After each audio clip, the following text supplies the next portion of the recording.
காதோடு தான் நான் பேசுவேன். Hi viewers, welcome to the show காதோடு தான் நான் பேசுவேன். நான் உங்களோட ஹோஸ்ட் உளவியல் ஆலோசகர் ராஜராஜேஸ்வரி. இந்த நிகழ்ச்சி உங்களுடைய பிரச்சனைகளுக்கு தீர்வு கொடுக்கும் ஒரு நிகழ்ச்சி. இந்த நிகழ்ச்சியில் நீங்கள் பார்ட்டிசிபேட் பண்ணணுன்னா எவ்ரி மண்டே நீங்கள் கால் பண்ணலாம். லைவ் நிகழ்ச்சி மார்னிங் 11 to 12 நடக்கும். அதை தொடர்ந்து அப் டு 5 o'clock வரைக்கும் நாங்கள் ரெக்கார்டிங் பண்ணுறோம். நீங்கள் டயல் செய்ய வேண்டிய நம்பர் 04449067777.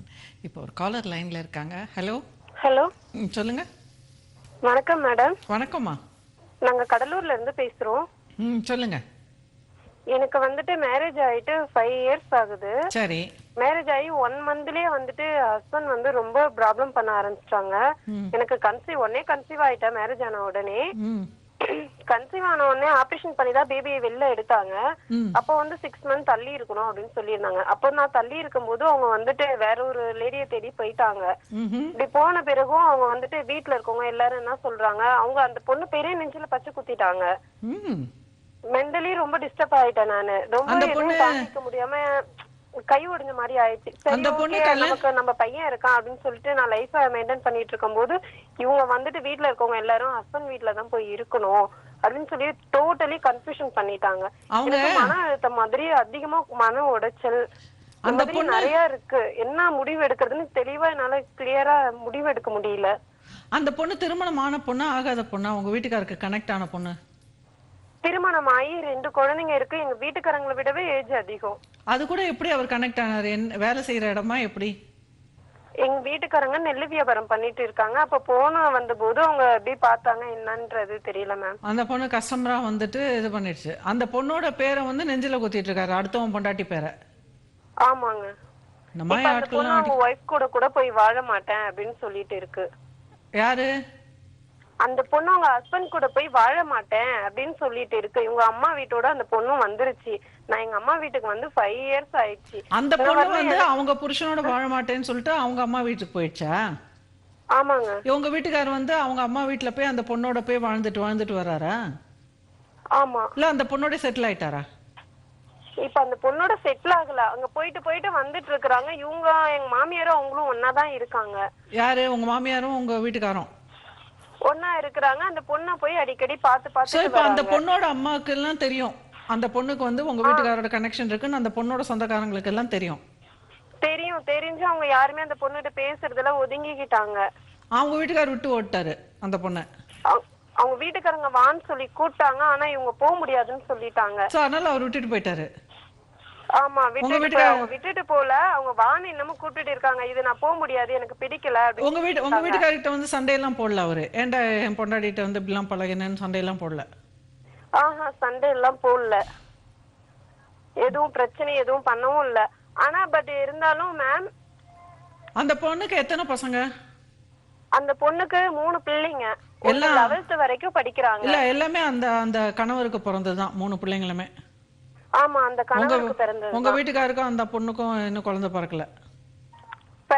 இவங்களுக்கு அவங்களுக்கு எந்த ஒரு குழந்தையும் பிறக்கல. இப்ப உங்க வீட்டுக்காரர் வந்து உங்க மாமியாரோட இருந்துகிட்டு அந்த பொண்ணோட ரிலேஷன்ஷிப்ல இருக்காரு, அதை விட மாட்டேங்கிறாரு. ஆமா, ரிலேஷன்ஷிப் வச்சிருக்காங்க. அதோட மட்டும் இல்ல மேம், என்னையும் வந்து டார்ச்சர் பண்ணிட்டு பணம் கொடுங்க அது கொடுங்க அப்படின்னு சொல்லிட்டு இருக்காங்க. நான் அம்மா சம்பாரிச்சுதான் நான் மெயின்டைன் பண்ணிட்டு இருக்கேன். உங்க அம்மா என்ன வேலை செய்யறாங்க? அம்மா வந்து கேட்டரிங் வேலை தான் பண்றாங்க. நீ என்ன வேலை செய்ய? நீ என்ன படிச்சிருக்க? நான் 10th முடிச்சுட்டு டிப்ளமோ நர்சிங் முடிச்சிருக்கேன். வீட்லயே தான் இருக்கேன். உன் குழந்தைக்கு என்ன வயசு இப்போ? என் குழந்தைக்கு இப்ப 5 வயசு ஆகுது. உங்க அப்பா என்ன வேலை செய்யறாரு? அப்பா இல்ல மேம் எனக்கு. நீ ஒரே பொண்ணாமா? ஒரு பொண்ணு, என் தம்பி ஒருத்தவங்க இருக்காங்க. தம்பி என்ன பண்றாரு? தம்பி இங்கதான் பெயிண்டரா இருக்காங்க. இப்போ உங்க வீட்டுல என்ன சொல்றாங்க உங்க தம்பி உங்க அம்மா எல்லாம்? அம்மா அங்க போக கூடாது அப்படின்னு சொல்றாங்க. பக்கத்துல இருக்கவங்க எல்லாருமே வந்துட்டு நீ அங்க போய் தான் இருக்கணும், லைஃப் உனக்கு முடிஞ்சிருச்சு, இனி நீ இந்த மாதிரி பண்ண தப்பாயிடும் அப்படி இப்படின்னு என்னென்னமோ சொல்லி கன்ஃபியூஷன் பண்றாங்க. சரி, ஒரு பொண்ணோட இருந்தா கூட அட்ஜஸ்ட் பண்ணிட்டு இருந்துடலாம் அப்படின்னு பார்த்தா கூட அவங்களுக்கு நிறைய ஏகப்பட்டது இருக்கு, நிறைய சொல்றாங்க சரியில்லை அப்படின்னு சொல்லிட்டு. உங்க வயசு என்ன? எனக்கு 24 ஆகுது. உனக்கு என்ன தோணுது உன் மனசுல? எனக்கு மனசுல எதுவும் தோணல, எல்லாம் கன்ஃபியூஷன் பண்ணி வச்சிருக்காங்க. அங்கதான் லைஃப், அங்க போய் வாழலான்னு பார்த்தாலும் இவங்க வந்து மென்டாலிட்டியா இருக்காங்க. அவங்க வந்து ரொம்ப பைத்தியமா நடந்துக்கிறாங்க, ஒரு சைக்கோ மாதிரி. எதுலயுமே ஒரு விஷயம் சொன்னா நம்ம பதிலுக்கு சொல்ல மாட்டாங்க. ஒரு அன்பு பாசம் எதுவுமே நான் வரலாம் காட்டுனதும் கிடையாது. ஒரு பையன்ற பாசத்துக்கு கூட தூக்குனதும் கிடையாது. அவங்க ஒரு மாதிரியாவே நடந்துக்கிறாங்க. வேண்டாம் அப்படின்னு சொல்லி தனிமையில இருக்கலாம்னு பார்த்தாலும் தனிமையில இருக்க முடியாது. நீ எப்படி உன் பையனை படிக்க வைப்ப, அம்மா வீட்டுல எத்தனை நாளைக்கு இருக்க முடியும், உன் தம்பிக்கு மேரேஜ் ஆயிடுச்சுனாக்கா என்ன பண்ணுவ அப்படின்னு சொல்லி எதோ பிற்காலத்தை பத்தி சொல்லி சொல்லி ரொம்ப ஒரு மன உடைச்சலை உண்டாக்குறாங்க. யாருமே வந்து நீ உன்னை விவாகரத்து பண்ணிட்டு இன்னொரு திருமணம் பண்ணிக்கோன்னு சொல்ல மாட்டாங்களா? சொல்லல மேம். உங்க அம்மா சொல்லுவாங்களா? அம்மா சொல்வாங்க, ஆனா பட் எனக்கு அந்த மாதிரி இன்ட்ரெஸ்ட் இல்ல. ஏன் உனக்கு தோண மாட்டேங்குது?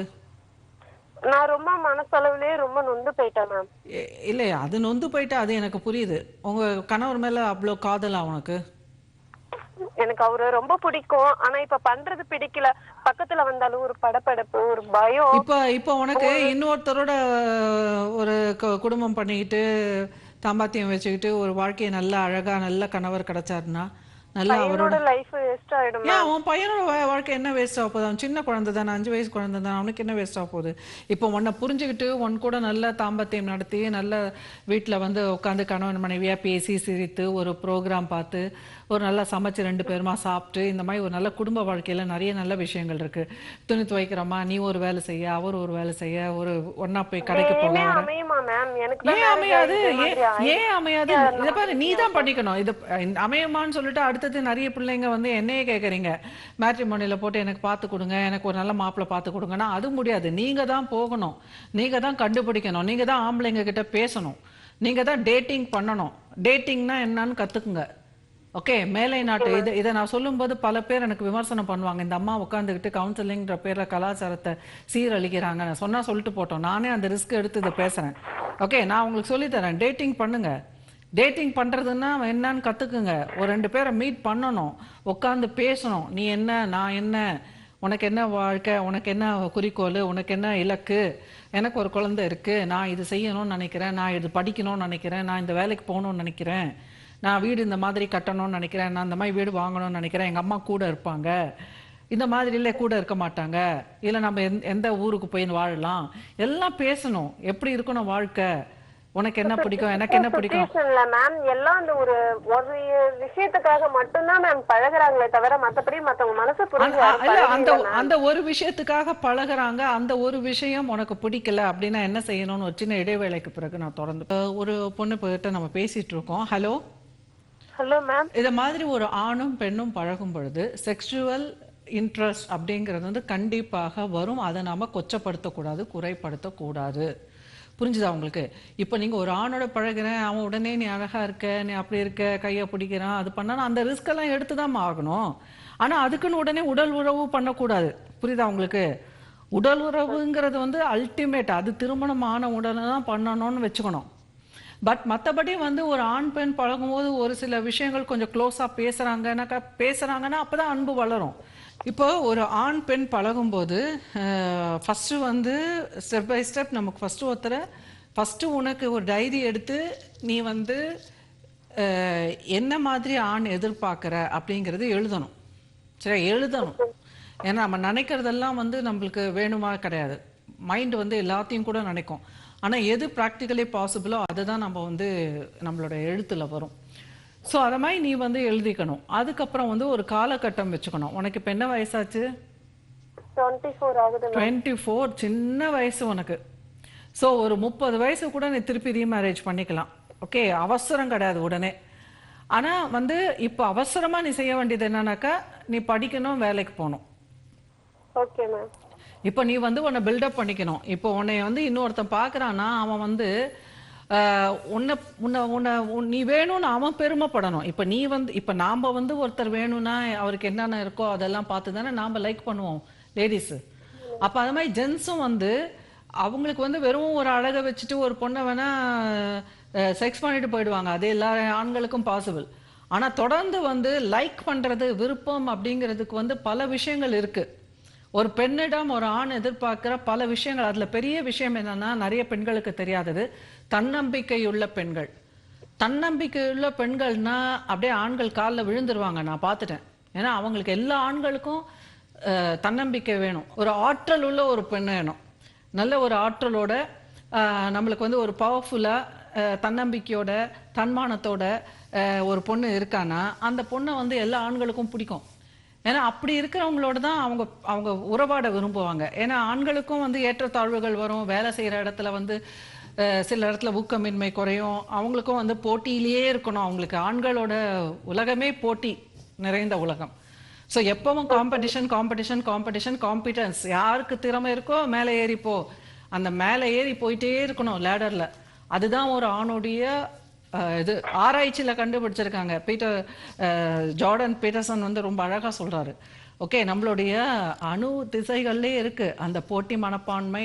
அந்த போட்டி மனப்பான்மையில் எந்த ஒரு இதை வச்சு பண்ணுறாங்க, ஆமையை வச்சு. ஸோ அதில் வந்து ஆமையா இல்லை ஃப்ராகான்னு தெரில, அதில் எது வந்து உச்சத்துக்கு போகுதோ அந்த அந்த ஆண் ஆமையை தான் வந்து பெண்கள் வந்து மேட் பண்ணுதுங்க. ஸோ அப்போ உச்சத்தில் போகிற அந்த ஆமைக்கு வந்து அதனால எப்படி முடியுது? அப்போ தோல்வி உடையிறதுக்கு வந்து எப்படி அது வந்து திருப்பி உச்சத்துக்கு போக வைக்கிறதுனா செரோட்டினன் அப்படின்ற ஒரு ஹார்மோன் கொடுத்து முயற்சி பண்ண வைக்கிறாங்க. செரோட்டினன் ஜாஸ்தி ஆக ஆக தோத்து போன ஆமை திருப்பி மேலே போகுது, அது பீட் பண்ணுது. ஸோ அப்போ அந்த ஆராய்ச்சியிலேருந்து அவங்க கண்டுபிடிக்கிறது என்னன்னா, நம்ம ஒவ்வொருத்தருக்கும் அந்த செரோட்டினன்றது வந்து அந்த ஹார்மோன் தான் நம்மளுக்கு வந்து காம்படிஷன் கொடுக்குது. இப்போ உன்னால் முடியும்னு நம்மளை வந்து தள்ளி அந்த போட்டிக்குள்ளே போய் நம்மளை விடாமுயற்சியாக நம்மளை வந்து திருப்பி திருப்பி போட்டி போட வைக்கிறதுக்கு நம்ம உடம்புல அந்த செரோட்டினன்ற ஹார்மோன் அதிகமாக இருக்கணும். அதுக்கு வந்து அது ரெண்டும் இன்டர்ட்வைன். எவ்வளோக்கு எவ்வளோ செக்ஸ் இருக்கோ அவ்வளோக்கு எவ்வளோ செரோட்டினும் இருக்கும். செரோட்டினன் ஜாஸ்தியாக இருக்கிறவங்களுக்கு ரொம்ப ஆசைகள் இருக்கும், பேஷன் இருக்கும். ஓகே, அதெல்லாம் அவசியம். அதுதான் ஆற்றல், அதுதான் சக்தி. ஓகே, சோ அதனால நம்ம பெண்கள் அந்த மாதிரி இருக்கிறதுனால என் பையன் லைஃப் உங்க பையன் லைஃப் வந்து நீங்க உங்க பையன் வந்து நீங்க எவ்வளவுக்கு எவ்வளவு ஆற்றலோட தன்னம்பிக்கையோட உங்க வாழ்க்கையை செதுக்குறீங்களோ அதை பார்த்து பார்த்து அவனும் அந்த மாதிரி வளருவான். அதுவும் ஒரு தன்னம்பிக்கையோட வளருவான். அவனும் உயர்ந்த இலக்குகள் வைப்பான். அவனும் ஒருத்தர் விட்டுட்டு போனாக்கா அவங்க காலில் போய் விழக்கூடாது அப்படிங்கிற ஒரு விஷயம் கத்துப்பான்.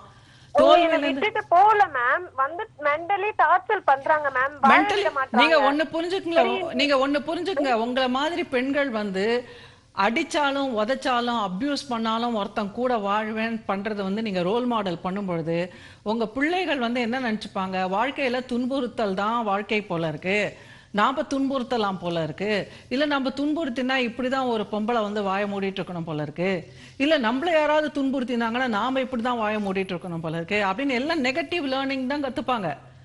ஒன்னும் உங்க பையன் வந்து அடிமையா போயிடுவான், இல்ல அவனும் ஒரு வன்முறையாளனா போயிடுவான், இல்லாட்டி அவன் ஒரு புரட்சிக்காரனா போயிடுவான். மற்றபடி ஒரு வன்முறை இந்த மாதிரி அபியூஸ் ஃபேமிலியில இருக்கிறவங்க வந்து நல்லதா வருதுங்கிறது ரொம்ப ரொம்ப கடினம். சரி, அம்மா இவ்வளோலாம் கஷ்டப்படுறாங்க அப்படி இல்லைன்னா என்னன்னாக்கா பெரிய குற்ற உணர்வு வந்துடும். ஐயோ நம்ம அம்மா இவ்வளோ கஷ்டப்படுறாங்களே, நாம் வந்து ஒரு அப்பா மாதிரி கவனிச்சுக்கணும்னு சொல்லிட்டு அது ராங் பார்ட்னர், அதாவது செரோகேட் பார்ட்னர் ஆகிடுவாங்க. அப்புறம் அவங்க வாழ்க்கையே அவங்க வாழாமல் போயிடுவாங்க. எப்போவுமே உங்களை பற்றியே அவங்களுக்கு ப்ரீ ஆக்குபேஷன் இருக்கும். ஐயோ அம்மா கஷ்டப்படுவாங்களே, அம்மா தனியாக இருப்பாங்களே, அம்மாவுக்கு நம்ம இதை செய்யணுமே, அம்மாவுக்கு இதை செய்யணுமே, அவனோட வாழ்க்கையை விட்டுட்டு உங்களுக்கு சரகேட் பார்ட்னராக ஆகிடுவான். அது எல்லாமே தவறான பேரண்டிங். ஓகே மேம், நம்ம இந்தியன் சிஸ்டம்ல இது உங்க கிட்ட வந்துட்டு மேம் வேண்டாம் என்ன விட்டுடுங்க, டைவர்ஸ் பண்ணிருங்க, நான் என் லைஃப பாத்துக்கறேன் அப்படின்னு சொன்னாலும் விட மாட்டாங்க. எதுவுமே சொல்லவா நாங்க இல்ல. நான் அதான் சொல்றேன், பெண்கள் வந்து தைரியமா இருக்க முயற்சி பண்ணுங்க, தைரியமா இருங்க, எதையும் சொல்லாதீங்க, செய்யுங்க, செயல்ல செய்யுங்க. சரி மேம். செயல் கிட்டயே சேர்க்காதீங்க, எடை போடான்னு சொல்லிட்டு நீங்க தைரியமா இருக்கிறதுக்கு அவன் பயந்துருவான். நீங்க தைரியமா படிச்சுட்டு தைரியமா வேலைக்கு போயிட்டு நல்லா ட்ரெஸ் பண்ணிட்டு நல்லா ஹாப்பியா போக போக ஐயோ இவளுக்கு ஏதோ பாய் ஃப்ரெண்ட் இருப்பானா சொல்லிட்டு வந்து கெட்ட வார்த்தை பேசிட்டுவான். எனக்கு 4 பாய் ஃப்ரெண்ட் இருக்கான் என்ன போன்னு கேட்கணும். ஆமா, நாளைக்கு ஒருத்தனோட டேட்டிங் போறேன், அடுத்த வாரம் ஒருத்தனோட டேட்டிங் போறேன், 4 பேர்ல யார் பெஸ்ட்டோ அவனை பார்த்து நான் கல்யாணம் பண்ணிக்க போறேன், என்ன போ உனக்கு போ அப்படின்னு சொல்லணும். ஓகே மேம், அந்த தவறான வார்த்தையில தான் மேம் பேசி இந்த இன்சல்ட்டிங் வெளியில மத்தவங்க கேட்டுட்டா நம்மள சீப்பா நினைச்சிருவாங்க. ஹலோ நான் பேசுறது ஒரு நிமிஷம், நான் பேசுறது தவறான வார்த்தைகள் இல்ல. நான் சொல்றத வந்து பெண்கள் வந்து உடனே என்ன மாதிரி பேசுறவங்கள தவறான வார்த்தைகள்னு சொல்லிடாதீங்க. நான் சொல்றது வந்து உங்களுக்கு கரெக்ட் கைடன்ஸ் கொடுக்குறேன். ஒருத்தன் வந்து உங்களை துரோகம் பண்ணிட்டு அடுத்தவன் பொண்டாட்டிய நெஞ்சில வந்து பச்சை குத்திக்கிட்டு இன்னும் 4 பொம்பளைங்களை வச்சுக்கிட்டு உங்களையும் மரியாதை குறைவா பண்ணிக்கிட்டு உங்களை துன்புறுத்துறவங்கிட்ட வந்து நீங்க போய் காலில் விழுந்து அதான் எனக்கு வாழ்க்கை கொடுங்கன்ற அந்த காலத்து டயலாக்லாம் பேசுறதுங்கிறதெல்லாம் அசிங்கம், சிரிப்பு தான் வரும் எனக்கெல்லாம். அந்த மாதிரி ஒருத்தன் இருக்கானா அவங்கிட்ட நாமளும் அந்த மாதிரி ஆட்டம் போட வேணாம். புரியுதா உங்களுக்கு? நானும் 4 பேரை கூட்டி வச்சு நான் ஆட்டம் போடுறேன்னு நான் சொல்ல வரல. பட் நீங்க வந்து நல்லா படிச்சு வேலைக்கு போய் நல்லா ட்ரெஸ் பண்ணிட்டு நீங்க கான்ஃபிடென்ஸோட போகும் பொழுது அந்த ஒரு படத்துல வரும், பாலச்சந்தர் படத்துல 4 பேர் 4 விதமா பேச வருவாங்க. நம்ம சமூகத்துல இருந்து கிளம்பி வருவாங்க. அவ கூலிங் கிளாஸ் போட்டு போறா பாத்தியா, அவ ஹை ஹீல்ஸ் போட்டு போறா பாத்தியா, அவ மேக்கப் போட்டு போறான்னு எல்லாம் என்ன ஒன்னா நினைச்சுக்குங்கடான்னு சொல்லிட்டு திமிரா போனோம். புரியுதா? ஒரு காலர் கிட்ட பேசிட்டு இருக்கோம். Hello hello. சோ நீங்க அந்த மாதிரி ஒரு பிம்பமா நீங்க வெளியில வரும் பொழுது, துணிச்சலாக வரும் பொழுது, ஒரு அவதாரமாக நீங்க மாறும் பொழுது உங்களை சுத்தி உங்களை அப்படியே குட்ட உங்களை வந்து குனிய வச்சு உங்களை வந்து அடக்கிறதுக்குன்னு ஒரு 4 பேர் வருவாங்க. அந்த நேரத்துல தான் ஸ்ட்ராங்கா இருக்கணும். அந்த நேரத்துல வந்து யாராவது வந்து நீ அப்படியா இப்படியானா அப்படிதான் அப்படின்னு சொல்லிட்டு போற தைரியம் வேணும்னு நான் சொல்றேன்.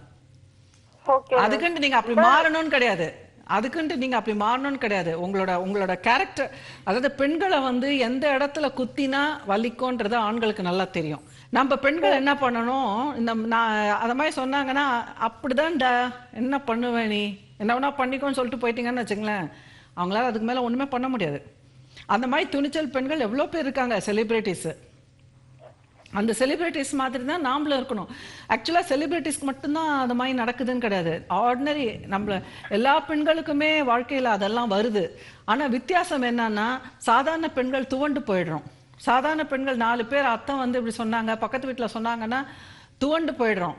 அவங்கள பார்த்து நம்ம எனக்கு பிரச்சனை அது உங்களுக்கு மட்டும் இல்ல, தேடிக்கலாம் அப்படின்னு வெளியில வரும்போது மேம் ஒருத்தவங்க சொல்றாங்க, ரிலேட்டிவ்ஸ் நான் இந்த மாதிரி போயிட்டேன்னா நாளைக்கு உன் பையனை வந்து தப்பா பேசுவாங்க, நாளைக்கு உன் பையன் லைஃப் ஸ்பாயில் ஆயிரும், உன் சந்தோஷத்தை பாத்தீங்கன்னா உன் பையன் லைஃப் நீ இழக்க விரும்புறியா? பாத்துக்கலாம், அதெல்லாம் பாத்துக்கலாம்.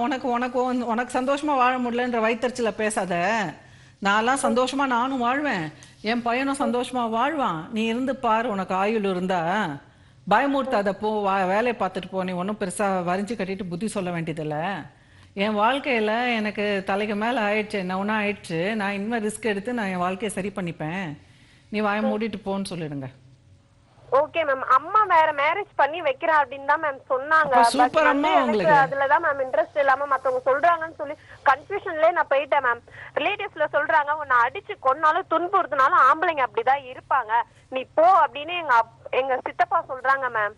உங்க சித்தப்பாக்கு வந்து சொல்லுங்க, உங்க சித்தியை கொண்டு வந்து வைக்கிறேன், நல்லா 4 அடி நல்லா துன்புறுத்து, நாங்கெல்லாம் போட்டோ பிடிச்சு அனுப்புறோம், நல்லா என்ஜாய் பண்றோம், உன்னை பாராட்டுறோம், வாங்க சித்தி உங்க அப்பா சொல்றாரு வாங்க அடி வாங்கிக்கோங்க, நல்ல வன்முறை தான் வாழ்க்கையாமே, நீங்க 2 பேரும் கொஞ்சம் வாழ்ந்து காமிக்கங்க, நாங்க பாக்குறோம் ரசிக்கிறோம்னு சொல்லுங்க. இவங்களெல்லாம் சொல்லி பாத்துட்டா உன்னை அவன் என்ன கொன்னாலும் உனக்கு இருக்கணும், ஒரு பொண்ணுனா கல்யாணம் பண்ணி கொடுத்தாச்சுன்னா அங்கதான் இருக்கணும், நீ ஏன் அம்மா வீட்டுல இருக்க, அம்மா இருக்க சொல்றாங்க. அவங்களோட ரிலேட்டிவ்ஸ் எல்லாம் சொல்றாங்க, அம்மாவோட ரிலேட்டிவ்ஸ் எல்லாம், நீ என்ன இங்க இருந்தீன்னா அவனுக்கும் கெட்ட பேர் ஆயிடும், நாளைக்கு உன் தம்பிக்கு மேரேஜ் ஆயிடுச்சுன்னா நீ என்ன பண்ணுவேன், நான் வேலைக்கு போய் என் பையனை காப்பாத்திப்பேன், என்னால முடியும் அப்படின்னு நான் சொன்னாலும் என்ன முடியும், எத்தனை நாளைக்கு உங்க அம்மா கூட இருக்க முடியும், நாளைக்கு தனியா இருந்தா நாளைக்கு ஒருத்தவங்க வந்து கையை பிடிச்சி இழுப்பான், கலாட்டா பண்ணுவான், இதை விட இது பெரிய அசிங்கம் அப்படின்னு சொன்னாங்க மேம். அதனாலதான் ரொம்ப குழம்பி போயிருந்தேன். அப்புறம் அம்மா சொன்னாங்க, நான் மேரேஜ் உனக்கு பண்ணி வைக்கிறா அப்படின்னு சொன்னாங்க மேம். அதுல கொஞ்சம் ரிலாக்ஸா இருந்தேன். பக்கத்துல இருக்கவங்க எல்லாருமே கன்ஃபியூஷன் பண்ணி விட்டாங்க. இப்ப நீங்க சொன்னதுல எனக்கு ரொம்ப கிளியரா இருக்கு மேம். Very good. சோ நீங்க ஆக்ஷன்ல இறங்கணும். இனிமே வந்து பதில் சொல்லக்கூடாது. இனிமே யாராவது ஏதாவது விமர்சனம் பண்ணாங்க ஸ்மைல் பண்ணணும், சரியா? நீ வாழ முடியாது, நீ வந்து அது பண்ண முடியாதுன்னா, ஓ அப்படியே ஆமாங்க எனக்கு கொஞ்சம் வேலை இருக்கு நான் வரேன் அப்படின்னு சொல்லிட்டு போயிட்டு நீங்க உங்க எதிர்காலத்துக்கு வேலை செய்யணும். வாயை மூடிட்டு இருக்கணும். வாயை மூடிட்டு செயல்கள்ல மட்டுமே நீங்க காட்டணும். புரியுதா உங்களுக்கு? நம்ம செய்யறதெல்லாம் நம்ம சொல்லிட்டே இருக்கணும்னு கிடையாது. இன்னொரு காலர் லைன்ல இருக்காங்க. ஹலோ மேடம், எங்களோட மனைவி இறந்து ஒரு 17 வருஷம் ஆயிடுச்சு. சொல்லுங்க. அதுக்கு பிறகு ஒரு பொண்ணு, 2 பொண்ணு, ஒரு பையன் கவர்மெண்ட் ஜாப்ல இருக்காரு, பொண்ணு கவர்மெண்ட் ஜாப்ல இருக்கு. இன்னொரு பொண்ணு கட்டி கொடுக்கணும், பையனுக்கு கல்யாணம் பண்ணணும். சரி. இப்ப இவங்களுக்குள்ளே வந்து என்ன செகண்ட் மேரேஜ் பண்ணல, இவங்களே என்ன சொல்றாங்க, நீ பாருன்ற மாதிரி கொண்டு வர்றாங்க. இது நான் என்ன முடிவு பண்றதுன்னு தெரியல. உங்களை கல்யாணம் பண்ணிக்க சொல்றாங்களா? இல்ல, அவங்க அந்த வார்த்தையை சொல்லல, அந்த வார்த்தை அவங்க சொல்லல மேடம். ஆனா என்னன்னா பின்னாடி வந்து எனக்கு என்ன பண்றது என்னன்னு தெரியாம இருக்கு. ஏன்னா நம்ம ஒரு சுகர் பேஷண்ட், இந்த நிலைமையில வந்து இவங்க 2 பேருமே கையை விட்டுட்டாங்கன்னா நம்ம என்ன பண்ண முடியும்? உங்களுக்கு என்ன வயசாச்சு? இப்ப எனக்கு 54 வயசாச்சு மேடம். என்ன வேலை செய்றீங்க? ஈபில கான்ட்ராக்ட் பேசிக்கே இருக்கேன் மேடம். உங்களுக்கு ஏன் இத்தனை நாள் திருமணம் செஞ்சுக்கணும்னு தோணல? இப்ப 2 பொம்பளை பிள்ளை மேடம், 2 பொம்பளை பிள்ளை ஒரு பையன். அவங்கள படிக்க வைக்கிறதுக்கு முக்கியத்துவம் கொடுத்துட்டு நம்ம செகண்ட் மேரேஜ் பண்ணணும்னு ஏன் மேடம் அவ்வளவு பொறுத்தலைக்கு போகணும் நம்ம? சரி, அப்ப வீட்டுல சமையல் வேலை எல்லாம் பண்ணி யார் காப்பாத்தினா அந்த பிள்ளைங்களை? நான் தான் மேடம் காப்பாத்தினேன். பாராட்டுதல்ங்க, ரொம்ப பெரிய பாராட்டுதல். அதாவது ஆண்கள்ல கூட இந்த மாதிரி இருக்காங்கன்றதுக்கு நீங்க ஒரு எடுத்துக்காட்டு. பொதுவாகவே ஒரு அபிப்பிராயம் இருக்கு சமூகத்துல, ஆண்கள் வந்து மனைவி இழந்துட்டாக்கா உடனே இன்னொரு கல்யாணம் பண்ணிட்டு ஜாலியா இருப்பாங்கன்னு. உங்களை மாதிரி விதிவிலக்குகளாக சில பேர் வந்து பிள்ளைகள் தான் உலகம்னு சொல்லிட்டு வாழ்ந்திருக்கீங்க, பாராட்டுகள். சரி, இப்போ வந்து உங்க பிள்ளைங்கள்லாம் பெருசாயிட்டாங்க. இப்போ அவங்களுக்கு திருமணம் ஆனதுக்கு அப்புறம் நீங்க இன்னொரு திருமணம் பண்ணிட்டு நல்லா ஹாப்பியா இருந்துக்குங்களேன். இல்ல மேடம், நான் இப்ப வயசு 54 வயசாச்சு. இன்னொரு மறுமணம் பண்ணணும்னா உங்களுக்கு 50 வயசுல ஒரு பொண்ணு தான் கிடைப்பா. 50 வயசுல ஒரு லேடியை தான் பார்த்து பண்ணிக்கணுமே தவிர நீங்க சின்ன வயசுலலாம் பார்த்து பண்ணக்கூடாது. இப்ப எத்தனையோ லேடிஸ் வந்து விடோ ஆனவங்க இருக்காங்க. இப்ப இந்த நிகழ்ச்சியிலே பாக்குறீங்களா எத்தனை லேடிஸ் பேசுறாங்க, விடோ ஆனவங்க இருக்காங்க. டிவி போட்டு பார்த்ததுதான் அது வந்து இல்ல, அதான் விவாகரத்து ஆனவங்க இருக்காங்க, விடோ ஆனவங்க இருக்காங்க, ஒரு துணை தேடுறவங்க இருக்காங்க. சோ நீங்க வந்து ஒரு மேட்ரிமோனியல் சைட்ல போட்டீங்கன்னா முதல்ல உங்க பொண்ணு கல்யாணம் பண்ணிடுங்க. ஸோ அந்த பொறுப்பு முடிஞ்சிடும் உங்களுக்கு. அடுத்தது உங்க பையனுக்கும் திருமணம் பண்ணி தனியா வச்சிருங்க. ஸோ அவங்க வாழ்க்கையை அவங்க வாழ்ந்துப்பாங்க. அதுக்கப்புறம் வந்து நீங்களும் உங்களுக்குன்னு ஒரு திருமண இதுல போய் கண்டுபிடிக்கணும். நீங்க கண்டுபிடிச்சு ஒரு பெண்ணை பார்த்து உங்களுக்கு திருமணம் பண்ணிக்கணும்னு ஆசையா இருந்தா திருமணம் பண்ணிட்டு நீங்க இருங்க. அப்படி ரிலேஷன்ஷிப் ஃப்ரெண்ட்ஷிப் வேணும்னாலும் நீங்க வந்து அதுக்கேற்ற மாதிரி நீங்க வந்து பிரச்சனை இல்லாம சட்டத்துக்கும் சமூகத்துக்கும் பிரச்சனை இல்லாத விஷயங்கள் பண்ணீங்கன்னா உங்களுக்கு விமர்சனம் வராது. புரியுதா உங்களுக்கு?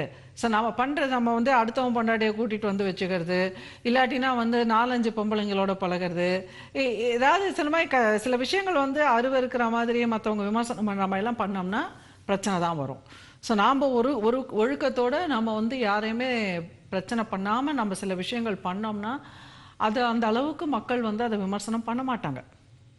இப்போ இந்த லிவிங் அண்ட் ரிலேஷன்ஷிப்ல கூட சில பேர் இன்னைக்கு நான் பார்க்குறேன், எல்லாருமே வந்து இப்போ நீங்கள் சொல்லாம 65 வயசுல ஒருத்தர் வயசானவர் கேட்டார், 60 வயசு ஒரு லேடியை பிடிச்சிருக்கு அவருக்கு. ஸோ 2 பேருக்குமே வந்து திருமணம் பண்ணிக்கணுன்றதுல ஆசை இல்லை. ஆனால் வயசானவங்க ஒரு வயசுக்கு அப்புறம் எல்லாருமே தேர்ட் ஜெண்டர் மாதிரி தான்.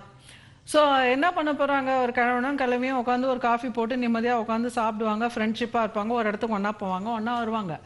ஸோ நாங்கள் 2 பேரும் ஒன்றா ஒரு வீடு எடுத்து தங்கலாமா மேடம், ஒரு இது பண்ணலாமா மேடம். இப்போ இதெல்லாம் கேட்கும்பொழுது நான் பொதுவாக மீடியாவில் நான் வந்து எல்லாத்தையுமே நான் பேச முடியாது. பட் ஆனால் ஒன்று நான் சொல்லுவேன், சுதர்மான்னு ஒன்று இருக்குது. இப்போ எத்தனையோ ரிட்டைர்மெண்ட் ஹோம் இருக்குது. ஸோ மற்றவங்களுக்கு நம்ம நியூசன்ஸ் தராத விஷயத்தில் நம்மளுடைய இதை நம்ம டேக் கேர் பண்ணிக்கிறோம், நம்மளுக்கு ஆதரவாக ஒருத்தர் இருக்காங்க, நம்ம கவனிப்பாங்க, நமக்கு வந்து நமக்குன்னு ஒருத்தங்க இருக்காங்க அப்படின்னாக்கா அது ஒரு நல்ல விஷயம்தான். அதை பார்த்து நம்ம வந்து சந்தோஷம்தான் படணும். எல்லாரும் சுற்றமும் நட்பும் மற்றவங்களும் சந்தோஷம்தான் படணும்னு நினைக்கிறேன். இன்னைக்கு இது முடிகிற நேரத்துக்கு வந்தாச்சு. இன்னும் கொஞ்சம் பேசணும்னு நினச்சிங்கன்னா நீங்கள் திருப்பி கால் பண்ணலாம். இந்த நிகழ்ச்சி நாங்கள் நிறைய யூடியூப்லேயும் அப்லோட் பண்ணியிருக்கோம், போய் பாருங்கள். எவ்ரி மண்டே 04449067777 நம்பருக்கு நீங்கள் கால் பண்ணலாம். விடை பெறுகிறேன். நன்றி, வணக்கம்.